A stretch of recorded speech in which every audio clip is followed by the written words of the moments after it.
rolling. Episode 1. Boom. Okay, episode 1, take 1. Okay. So, hi guys, welcome to the very first episode of A Guide To.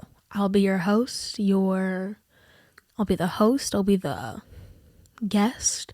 I'm doing it all. This is all me, so I hope you don't get sick of me. So, today is gonna be one of the deeper episodes within the series, but it's something that has been very present in my life for the past couple of 4 months, and it's a topic that I can talk about very deeply, considering that I have 4 pages of notes on it. So get your popcorn, get your snacks. It's gonna be a long one. So the topic for today is going to be isolation. And I know that isolation is kind of like this big word that's like boom in your face, isolation. But for me, it was one of those things that kind of snuck up on me, and I didn't really know that it was going to be as heavy as a topic for me as it has been for the past 4 months. So I feel like the best way to talk about isolation and just the experience that I've had is just to define it so we're all on the same page. So the official definition for isolation is the process or fact of isolating or being isolated. So essentially, it just goes boop, boop, boop, just talks about isolation like this big cycle, which isn't, in my opinion, a really good definition. So the way I describe it is the last 5 months. I'm kidding. Not really. But really, isolation means when you have so many people / resources, and with all of those people who are present in your life, you feel stranded on an island. So imagine you have like your cheerleaders who are there for you with everything that you're going through. Like they're always there for you no matter what. But there's just a tiny feeling or a tiny little voice in the back of your head saying, but you're still alone. You're still alone. So that's kind of what I've been going through for the past 4 or 5 months. And I want to talk more about it because when you look on YouTube of like how to deal with isolation, it's like you don't have friends and that's okay. But the thing is, I think that there's 2 different definitions. There's isolation and then there's being alone. I'm not necessarily alone. I have friends, I have family, I have relatives. Like I have so many people in my life who are so present and make their presence known for me. It's just that the little voice in my head likes to scream out being like, you're alone. And sometimes it wins. So that's what I'm going to be talking about this entire episode. So the first thing I want to talk about is my experience with isolation. So I've heard, like the first memory I have talking about isolation in general is back in 2020 quarantine, when it was like, if you think you've been exposed to quarantine, if you've been exposed to COVID, isolate yourself. So like, I was like, okay, just stay alone temporarily. For me, it always felt like there was this temporary bit. Like it was never, oh, you're going to have to be alone for the rest of your life, or you have to be isolated from everyone, but just for a little period of time. And for me, I was like, okay, well, it's a little period of time, because I decided to take a gap year. I'm not going to college, but all of my friends who I graduated with are. So it's like, oh, only a little period of time. It'll only be bad for a little period of time. It's not going to be the worst. So in my head, I was like, you know what? I can do this. But from August until next August is a full year, which that did not click in my head. Like a year is not temporary. That's actually the first thing from temporary. I was thinking like a week, a month, but like a whole year is a lot of time to fill with yourself by yourself. Like I said at the beginning of this episode, try not to get sick of me. I get sick of myself. I'm like, I wake up to the same thing, wake up to the same thing, wake up to the same thing. It's just never ending. It's a cycle. I'm just being alone by myself, So I guess the definition was right because I just talked about a cycle. Yeah. But I always was like, like it's always going to be temporary. Like I'm going to see my friends again. I'm going to go visit them and I'm going to go hang out with other people, and I'm not going to make myself feel alone or isolated. I'm going to make myself feel happy with my own presence, enjoy my own company, and find ways to fill my time. I'm going to scrapbook. I'm going to make blankets. I'm going to do this, da da da da da. And with all of that, it was just, I would wake up and I'd be like, you know what? Not in the mood to scrapbook my senior year, because, like, actually, let me just show you, for example.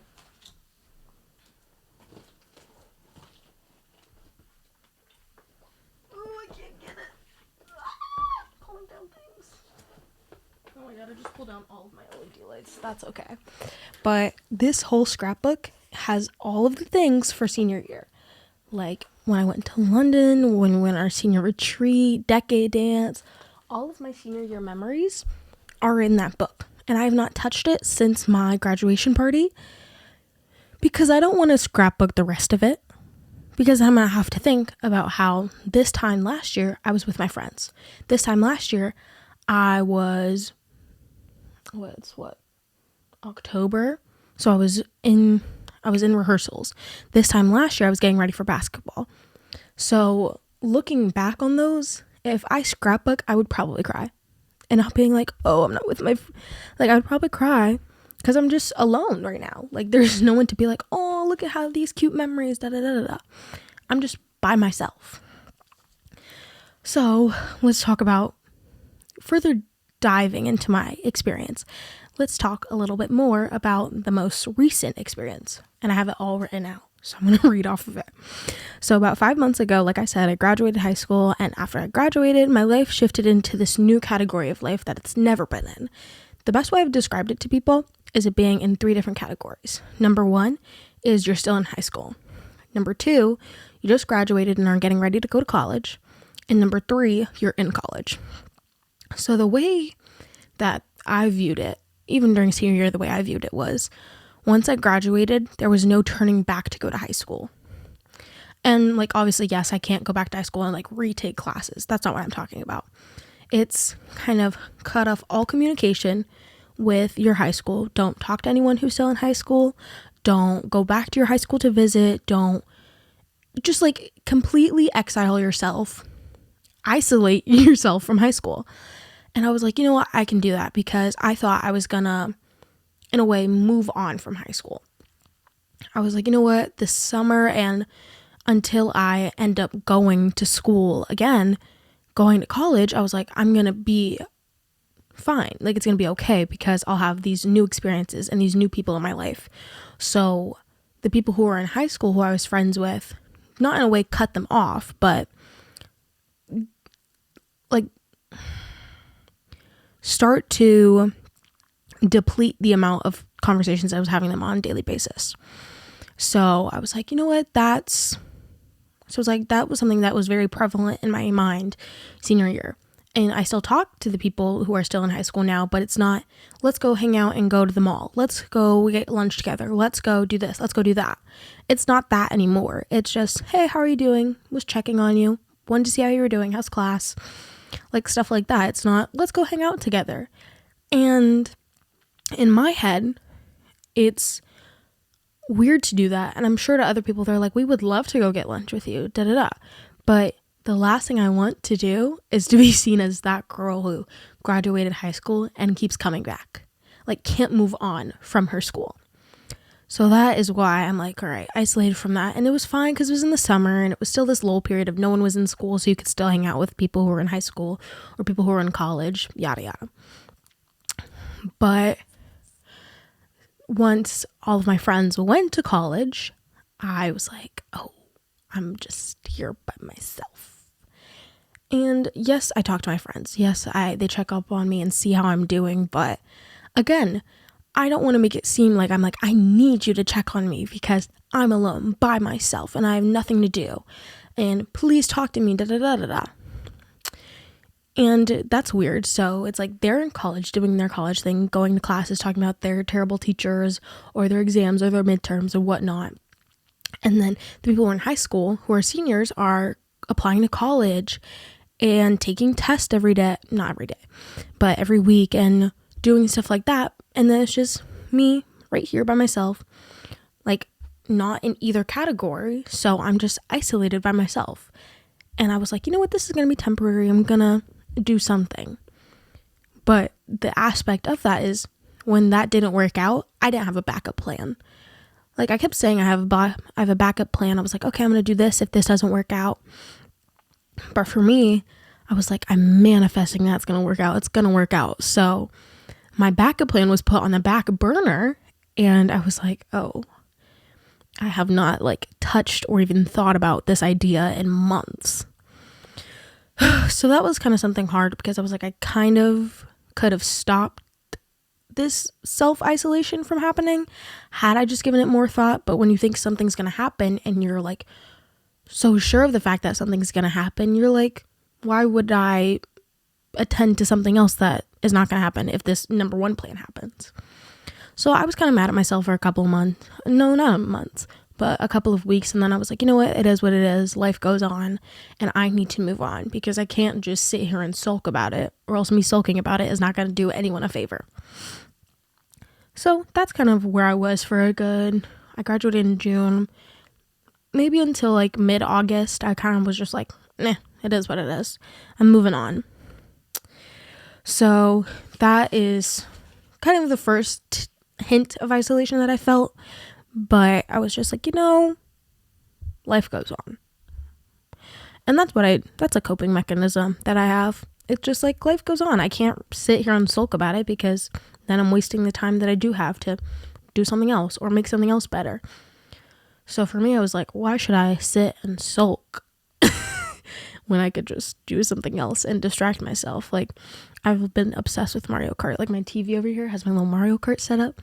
So I've been playing Mario Kart, or it's October, so I've decided to write out a bunch of movies that I want to watch every day that are Halloween-esque. So my brain has a good way of distracting it, but it's just sometimes I hear it's like, you're alone, you're alone, which like isn't the best and isn't the best feeling. So, there's that. And now I might cry with this part, but this is the most hurtful experience. So the most hurtful part of isolation is being forgotten in the smallest ways. And I can say that, for example, like I've said numerous times, my friends are in college. And they all have those crazy stories about how they have hallway crushes, or their teacher is terrible, or their teacher reminds them of this person who we went to school with, or this teacher who was our teacher at our school. And I would give the natural reaction of like, oh my gosh, no way, that sounds terrible, that sucks, oh my gosh, that sounds so fun. Or they're going to football games and I'm like, oh my gosh, what's your tailgating outfit, da da da da da. And it's just, I would have the normal reactions because I'm like, I'm not going to be salty towards my friends because, again, it's not their fault. Like, none of this is their fault. So I'm not going to be like, oh, that's so fun. Oh, that's so good for you. Like, oh, bet you're having a great time with your great friends and your new friend. Like, I'm not going to do that because those people are annoying. Like, don't do that. If you take one piece of advice, don't be that friend who's salty and then you're like, don't do that. Don't do that. Don't be that person. But something that I was kind of like upset about was I would share a story. Like, obviously I'm at home not by myself. I have like my family here. I live with my family. I don't live on my own. But I would be with my family and be like, oh my gosh, my brother and I made cookies together, or me and my brother went on a walk today, or I went to Target and got new hair products. It would be like crickets. Like, no one would respond. And then someone would like, or even I've talked about this like with many people on many occasions, but when you send a TikTok in a group chat and then there's no response, but then someone else responds and then everyone else responds, it's like a dagger in my heart. It's like, I'm like, oh, no one cares. But here's the thing, like, my friends are in class. Like, I don't expect them, like, what are they going to say to the fact that I went to Target? Good for you. You got out of the house. Go you. Like, no, I don't. It's this weird scale because I want someone to acknowledge my existence of being at home and being like, oh my gosh, like, that was so cool. How's your day? Or I know you didn't have this, but how's this going for you? But at the same time, I don't want them to acknowledge it because it seems like I'm begging for it.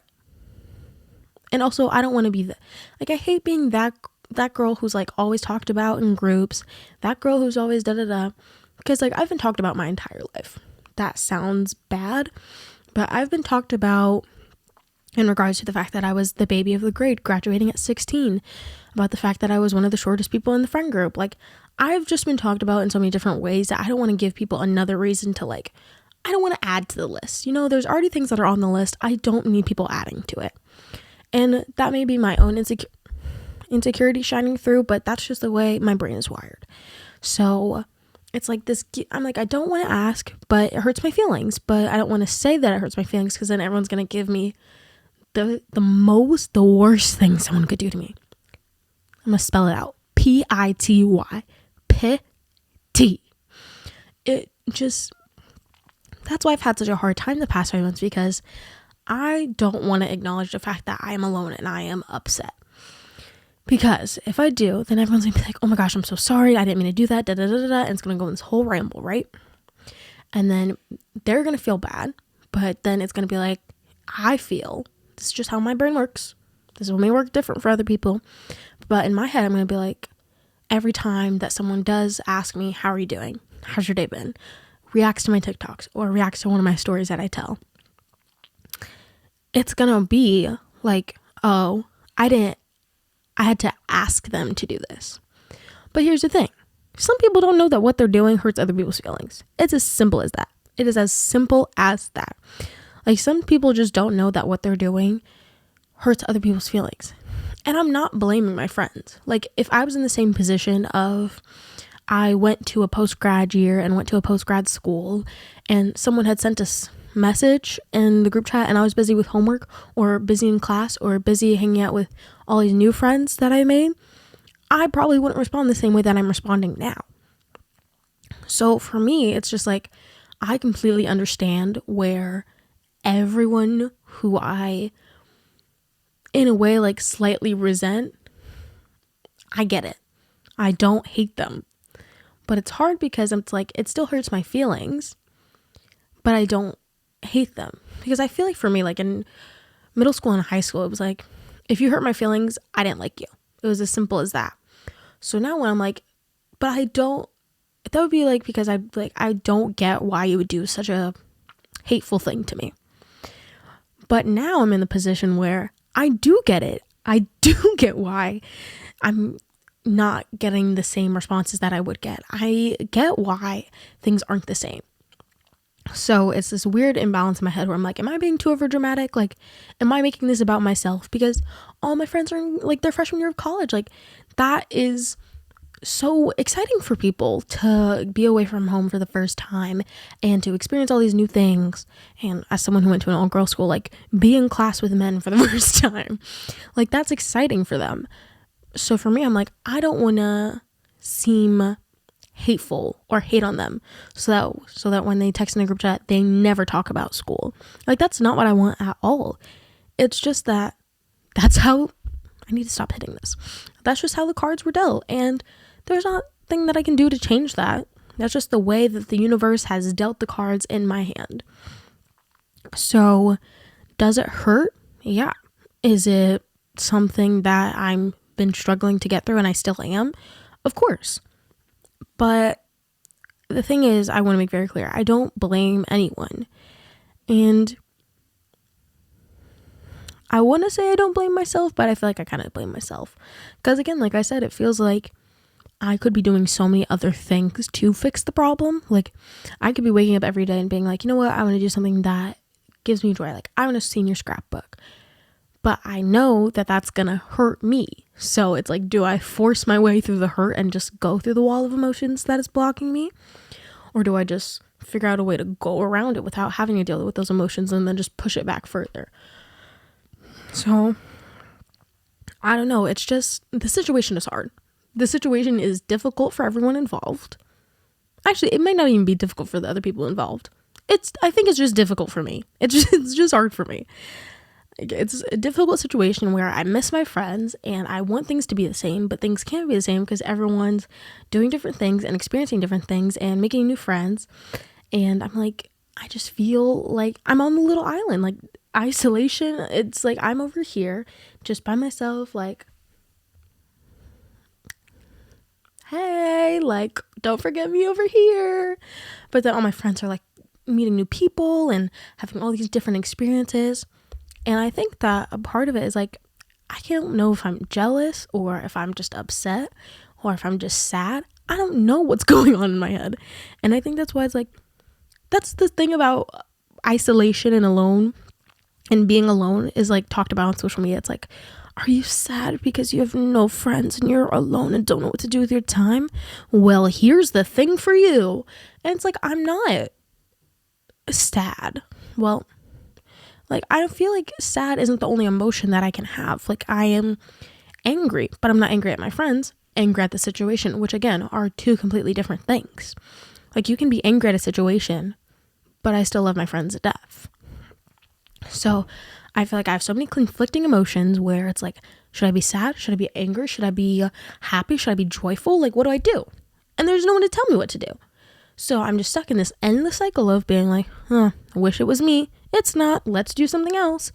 And I will be so honest. Yesterday was my breaking point. Yesterday I hit a wall where I was like, I can't do this anymore.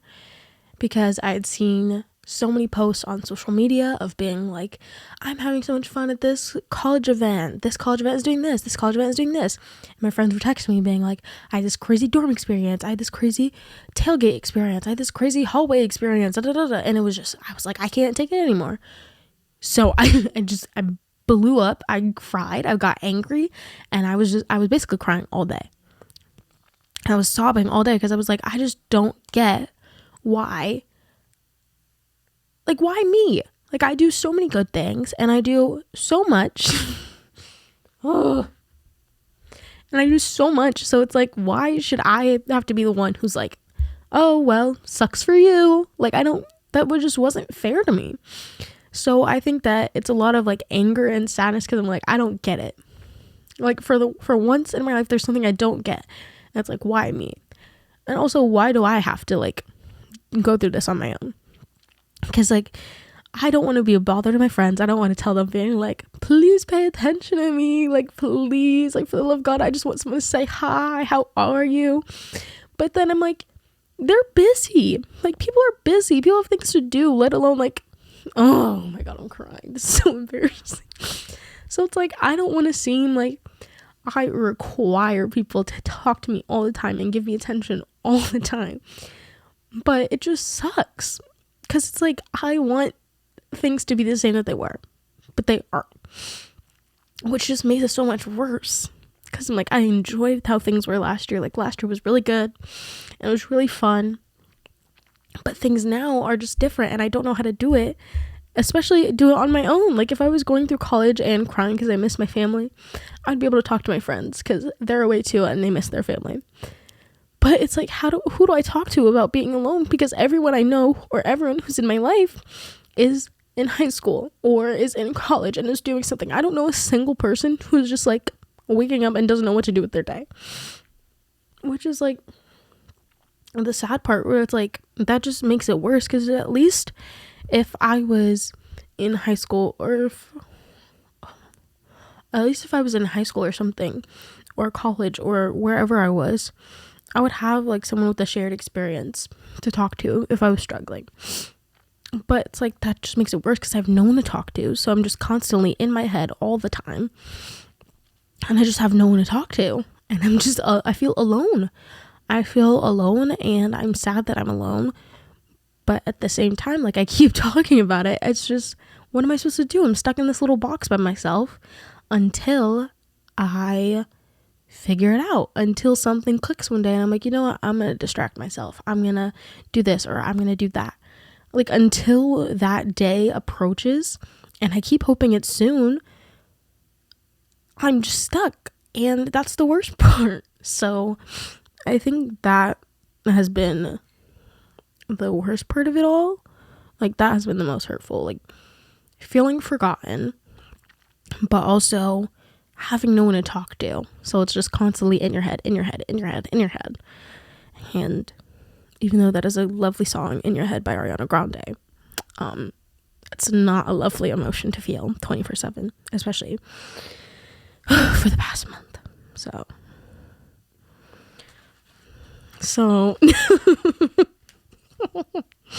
now that I've discussed my feelings very deeply and publicly on the internet, we're going to move into my tips and tricks that I've been trying that have been putting band-aids, slowly healing the wound that is this. Hold on, I need to check my makeup to make sure it doesn't look bad. Okay, it doesn't look bad. Oh, my mascara is running. Okay, I just have to do it.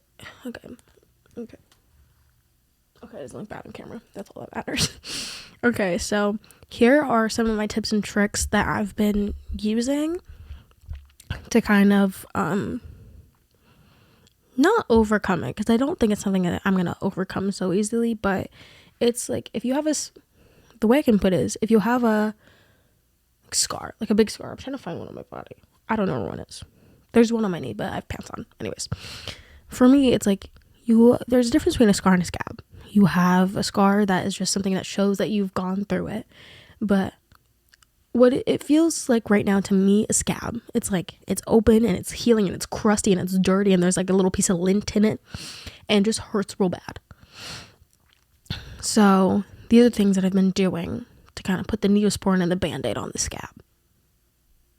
And I think it'll still be a scar, but a scar means that you've gone through it and you're over it now. So that's what I'm doing. Okay, so tip number 1, acknowledging that even though you feel isolated and alone, that you do have people around you and people who care about you. They may be like, Jayden, you just went on an entire 20-minute rant about how you had no one and you felt you were completely alone. It's a work in progress, everyone. I'm not perfect. I'm working on it. But now this is easier said than done. But for me, a lot of my feeling about isolation is feeling like I have no one, as we can see by the little breakdown that I just had about 2 minutes ago. So for me, I try to remind myself and just try to reach out to my friends being like, hey, how are you doing? I miss you. Just wanted to see how you're doing. Because that kind of tells my brain, I'm like, you are not alone. There are people around you. Like, you just have to speak to them. And you shouldn't be like, oh, I'm not texting until they're texting me because I'm the one who's going through something right now. Get over yourself and text them first and say, hey, how are you doing? I miss you. Simple as that. And then you start a conversation. And for me, I try to just start conversations less about the thing that's hurting me. So I've been trying not to talk to my friends about college because it's a little stab in the arm. So salt in the wound, if you will. So I've been trying my best to be like, oh, like, how are the new people that you're meeting, or something like that. And again, that won't always work depending on the situation. Like, all my friends know right now is college. That's all they know. They don't know any different. So just kind of preparing myself, being like, they're going to talk about college, but that's what they're going through. You can talk about being alone because that's what you're going through.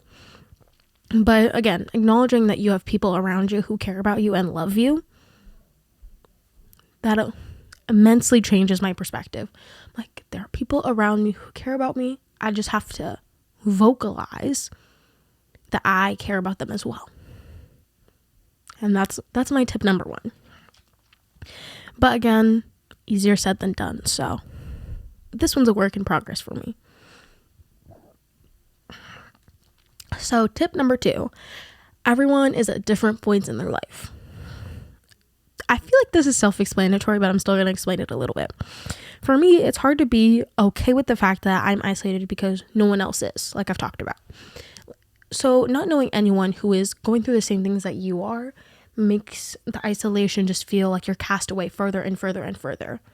But the thing is, people are at different points in their lives, and people need to go through different things to make them the person that they are. Like, I always kind of use this example, or I like this example of everyone's life is a book, and there's different chapters of people's books. So certain chapters are longer than others, certain chapters are shorter than others, but everyone's different chapters of their life make them the book that they are. So not every book is the same. Not every series of books is the same. Like, they're all different, and that's what makes everyone unique and has different experiences to share or different stories to tell other people.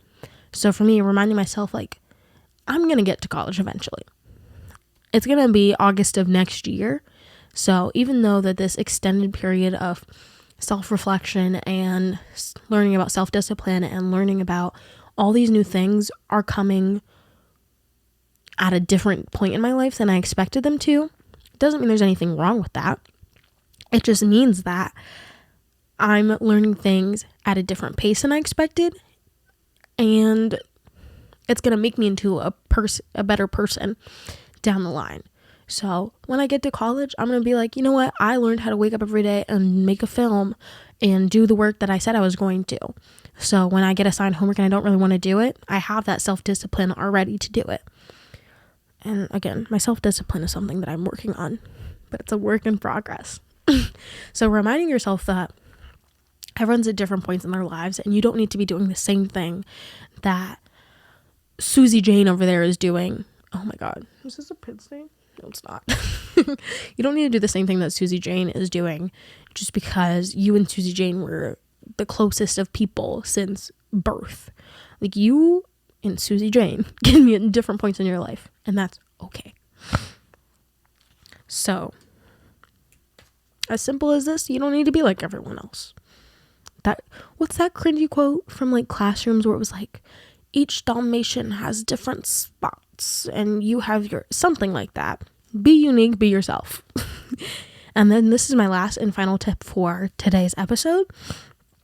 Get off social media / lessen your chances of seeing the things that are hurting you more. That are hurting you, not hurting you more. So for me, like I talked about it a little bit, but seeing on social media all the things that my friends were doing, or seeing, because I followed my colleges, like my dream school, I follow them on Instagram, so I see like all the things that they're doing, and I'm like, if only I was there. So like seeing all of that, I'm like, oh, it like enrages me. I'm like, if only I was there, if only the cards were dealt right, and it just thinks about the question of what ifs. So it's like, what if I did this differently, and then I got to do this, and then I got to do this, and then I could be at my dream school, and it's like a thread unraveling in a sweater. It just makes a bigger hole, and it doesn't help anyone. So for me, I love a good mute button on Instagram. Just not even muting like the whole page. Like sometimes I'll just mute the post, so when I'm scrolling in my feed, I don't see all of them. Or when sometimes I'll mute my friends. Sometimes I mute some people, so it'll be like for a week. I'll be like, you know what, for a week I don't need to see them posting about school. For a week I don't need to see them talking about this, and it makes me feel better because I'm like, you know what, I got to be just me. I didn't have to worry about going on Instagram and seeing the posts that I've been like secretly avoiding, and that will also make me cry a little bit at night. So for me, it's not like I'm like, I hate my friends, I'm muting them right now. No, it's not that. It is just that sometimes you need to mute people to not unravel a big hole in your sweater. Because if you just snip the string that's unraveling, there won't be a hole. So it makes it better for me. But obviously I unmute them. And I still talk to them. Sometimes I'm like, you know, the group chat is talking about a lot of things that make me upset or sad. But I'm not going to be like, guys, stop talking about this. It's making me upset. Stop it. I just put on Do Not Disturb, and then I'll watch some Catfish. That's my comfort show. I'll watch some Catfish, and after an episode, I'll be like, you know what? I can re-enter society or like have some contribution. And then it's fun because I get to like read all the stories that my friends were, and I'm like, oh, they did what? Or oh, no way that happened. So I think that has been a big help. Oh, big bug just flew on my window. So my tips,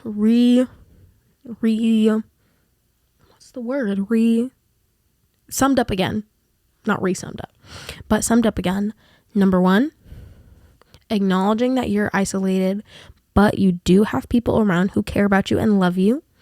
Number 2, everyone's at different points in their life. And number 3, get off social media or lessen the chances of you seeing what's hurting you. Those are my tips. That's everything worked out. And I hope that that'll be able to help someone, that the way it's been helping me little by little. And again, remember, we're not working to make this scar to a scab by one day. It's not going to take one day. It's going to take way longer. Trust me, it's going to take way longer. But every time that you use a little tip, it's putting a little Neosporin and a bandage on the scab. just healing it little bit by little bit. And then eventually it's going to be a scar. And will this period of isolation that you've gone through be a little scar on you? Yeah. But the scar means that you've overcome it. So yeah, I hope you guys enjoyed the first episode of A Guide To. Let me know if these tips help you below. And like I said, I'm still trying to shift myself into a positive mindset. As we can see that I just cried in this episode. It's not it's not going the best. But, it's a work in progress. We're little bit by little bit. We don't need to make long jumps. Long jumps take too much. Little bit by little bit. You know who won the race? The turtle. Or is it the tortoise? The slow and steady wins the race. But I hope this helps you guys. And with that being said, that is going to be the end of this episode. Thank you so much for watching. Don't forget to comment down below ideas for a next episode. I don't really know what to say at the end of these. I hope these help. You got this. I believe in you. I love you. Mwah. Thank you for watching.